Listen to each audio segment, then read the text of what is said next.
ઉનાળામાં બનાસકાંઠામાં ખૂબ ગરમી પડે, એમ પણ છેલ્લા કેટલાય સમયથી ત્યાં માહોલ તો ગરમ જ છે. હું હવામાનની વાત નથી કરી રહી, રાજકીય અને સામાજિક માહોલ જે ત્યાં છે એની વાત કરી રહી છું. કિંજલ રબારીના પ્રકરણથી લાગેલી આગ હવે ચૌધરી સમાજ સુધી પહોંચી અને હવે એ આગ જે છે એ અનેક નેતા અને આગેવાનોને બાળે તેવું લાગી રહ્યું છે. ચૌધરી સમાજ અને રબારી સમાજના ધીંગાણા પાછળની રાજનીતિ, શંકર ચૌધરીથી લઈને કયા કયા આગેવાનોને અસર કરશે અને કોણ ગઢમાં મજબૂત ઘા મારી અને કાંગરા ખેરવવા માંગે છે એ વિષય પર વિસ્તારથી વાત કરીશું. નમસ્કાર, આપની સાથે હું છું પાયલ.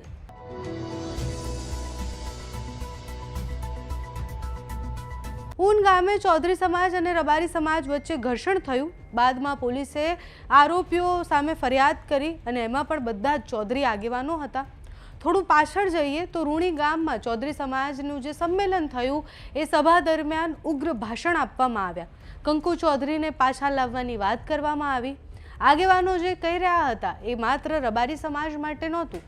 આગેવાનો એવું કહી રહ્યા હતા કે રબારી જ વોટ નથી આપતા, ચૌધરીઓ પણ વોટ આપે છે અને ચૌધરી સમાજના એ મોટા નેતાઓ ક્યાં છે? આગેવાનો જ્યારે આ બોલી રહ્યા છે ત્યારે એ સીધો નિશાનો શંકર ચૌધરી સામે કરી રહ્યા છે. આ બધી જે ઘટનાઓ છે એ પહેલાંથી આપણે જોઈએ તો આપણને એવું લાગે કે સામાજિક થઈ રહ્યું છે, પણ લાંબો વિચાર કરીએ તો એ દેખાય કે આ કાવતરું પણ હોઈ શકે છે. એક બે થિયરીઓ એવી પણ છે કે શંકર ચૌધરીને નુકસાન કરવા માટે ચૌધરી સમાજના આગેવાન જ મેદાને આવ્યા છે. આગામી જિલ્લા અને તાલુકા પંચાયતની ચૂંટણી અને 2027ની વિધાનસભાની ચૂંટણી પહેલાં શંકર ચૌધરીના મજબૂત કિલ્લાના કાંગરા ખેરવવા માટે આ બધું જ થઈ રહ્યું છે. ક્રમશઃ ચાલતી ઘટનાઓ પર નજર કરીએ તો સમાજની બબાલ દેખાય, સમાજમાં જે થયું એનો રોષ દેખાય. પણ આપણે જ્યારે એ નિવેદનો સાંભળીએ અને જે જાહેરાતો કરવામાં આવે છે, જે આક્ષેપો કરવામાં આવે છે એ સાંભળીએ તો આપણને ખબર પડે કે એ ઘણા રાજનૈતિક છે. તમને पहला बे वीडियो बतावा छे, પછી આગળની વાત કરીએ. 29 तारीख के महाराजा सूरजमल जी के एक बड़े कार्यक्रम की हम लोग तैयारियों में लगे हैं और उसके बाद पूरे देश का जाट समाज गुजरात आने का अपने अंजना जाट भाइयों के साथ खड़े होने का काम करेगा. जय हिंद. અમે આવેદન પત્ર અત્યારે આપવા જઈ રહ્યા છીએ અડધા એક કલાકમાં, અને જો અમારું માંગો પૂરી નહીં કરવામાં આવે તો 31 તારીખનો નરેન્દ્ર મોદીના કાર્યક્રમમાં કોઈ પણ બસ અહીંયા વાવ થરાદ હોય, બનાસકાંઠા હોય, પાટણ જિલ્લો હોય, ચૌધરીના ગામમાં નહીં નીકળે. આખી ઘટના પછી રૂણી ગામમાં ઉગ્રતાથી ભાષણ કરતા લોકો સામે ઘણા બધા સવાલ થયા.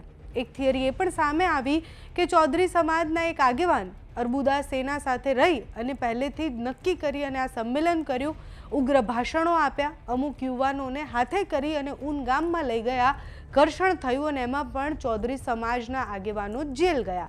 એટલે સમાજમાં રોષ થાય અને સમાજના નેતા સામે સવાલ થાય.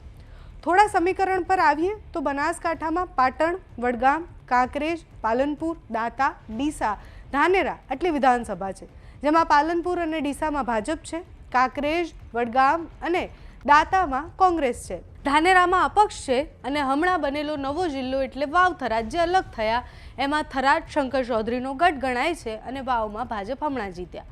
એટલે ચૌધરી અને રબારી સમાજ એ ભારતીય જનતા પાર્ટીની કોર વોટ બેંક ગણાય છે. સંખ્યાનો બળ પણ ત્યાં વધારે છે.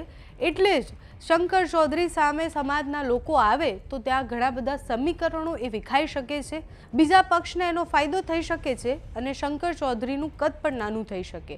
એટલે રાજકીય વિશ્લેષકોની થિયરી એવું કહી રહી છે કે શંકર ચૌધરીને ડેમેજ પહોંચાડવા માટે આ ધીંગાણાનું કાવતરું કરવામાં આવ્યું. હવે આખો ચૌધરી સમાજ ભેગો થવાનો જ છે. ચૌધરી સમાજ જ્યારે બનાસકાંઠામાં ભેગો થાય છે ત્યારે શું કહેવામાં આવે છે અને ત્યાંથી પણ જો રાજકીય નિવેદનો આવે તો સમજી લેવાનું કે આ થિયરીઓ ઘણી બધી સાચી છે. તમારું આ વિષય પર શું માનવું છે અને તમને આ થિયરી કેવી લાગી રહી છે કે આમાંથી કઈ સાચી લાગી રહી છે એ અમને કમેન્ટ્સમાં જણાવજો. અત્યારે આ વિડીયોમાં બસ આટલું જ. જો તમે અમને યુટ્યુબ પર જોઈ રહ્યા હોય તો સબસ્ક્રાઈબ કરજો, ફેસબુક પર જોઈ રહ્યા હોય તો ફોલો કરજો, અમારા આ વિડીયોને લાઈક અને શેર કરજો.